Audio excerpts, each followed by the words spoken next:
Isang mapagpalang araw po sa ating lahat. Ako po si Charles at welcome po sa aking daily devotion. Sa araw na ito, talakayan natin kung miyembro ka ba or member ka ba ng tinatawag na Invisible Church. So, Matthew chapter 16 verse 18 ang sabi rito, "And I tell you, you are Peter, and on this rock I will build my church, and the gates of hell shall not prevail against it." Sa Tagalog, at sinasabi ko sa inyo na ikaw, Pedro, at sa ibabaw ng bagong sa ibabaw ng batong ito ay itatayo ko ang aking iglesia, at ang mga pintuan ng Hades ay hindi magwawagi laban sa kaniya. So punta tayo sa unang katuruan ng sabi rito. The true church is not merely a religious group. So marahil sinabi sa verse nito na on this rock I will build my church. Sinabi ni Jesus na sa batong ito itatayo ko ang simbahan ko, pero hindi yung literal na lugar. Hindi yung literal na meron diyang bato or meron diyang konkreto na yun yung church mismo. Mali, ang ibig sabihin doon ng Panginoon,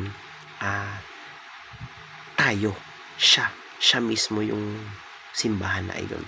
Siya mismo yung church na iyon. Kaya sabi rito, the true church is not merely a religious group. So palagi natin tatandaan na yung simbahan, hindi yan lugar, hindi yan building, hindi yan bahay-sambahan, something like that, or hindi yan lalong hindi yan relihiyon, and hindi yan grupo ng mga tao. Dapat nating malaman na ang simbahan ay si Kristo.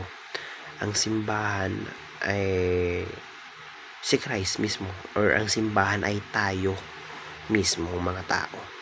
Sa ikalawang teaching sabi, the true church is made up of all believers.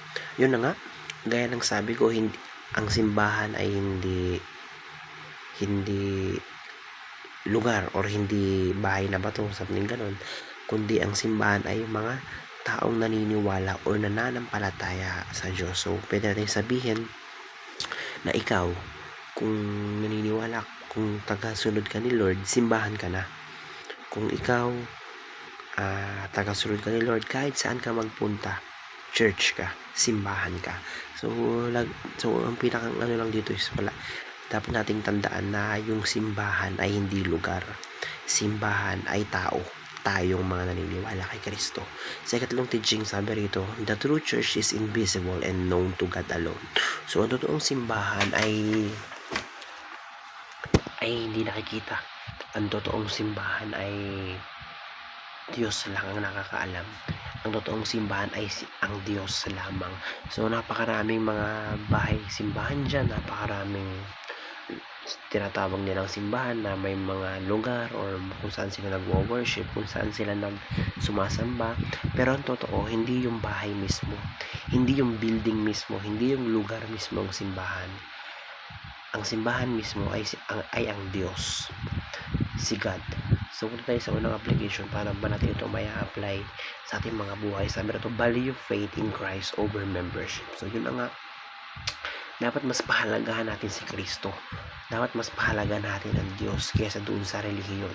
Marami kasi mga tao is na-obsess sila, or kumbaga mas parang mas napapahalagahan nila yung relihiyon or yung simbahan nila kaysa sa Diyos. Kumbaga na masyado silang nagpo-focus doon sa lugar o doon sa building, to the point na nakakalimutan na nila kung para saan ba yun. Nakakalimutan na nila kung sino yung Diyos nila, kung ano yung sinasamba nila. Kung mga doon na napupunta sa simbahan lang, o doon na napupunta sa lugar lang yung pagpupuri na hindi dapat ganun. Dahil ang talagang pinakapagpupurihan lang natin ay ang Panginoon natin, si Kristo lang. Sa ikalawang application sabi nito, value genuine connection to the family of God.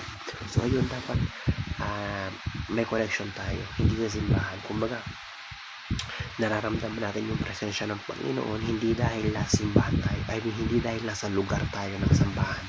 Dapat kahit mag-isa ka, kahit nasaan ka, nararamdaman mo yung presensya ng Panginoon, nararamdaman mo yung connection mo kay God, dahil nga ikaw mismo ay simbahan. Tayo mismo mga tao ay simbahan. So, sa lahat ng application sa akin ito, value love, unity, mercy, and forgiveness. So, ayun, as a Christian, as a tao, as a church, bilang isang simbahan, dapat meron tayo pagmamahal and pagkakaisa and mercy, tsaka pinakamahalaga yung pagpapatawad. Dahil hindi mo pwedeng sabihin na ikaw, na church ka, ikaw, simbahan ka, at tao ka na nananampalataya kay Diyos kung wala kang love, kung wala kang unity, kung wala kang mercy, and kung wala kang pagpapatawad sa sarili mo. So, dapat natin pahalagahan iyon na ako, church ako, simbahan ako, tagasunod ako ng Diyos, kaya meron akong pagmamahal sa puso ko, meron akong unity, meron akong mercy, and meron akong pagpapatawad sa sarili ko. So, yun lang po ang napakarami kong natutunan sa araw na ito. Glory to God.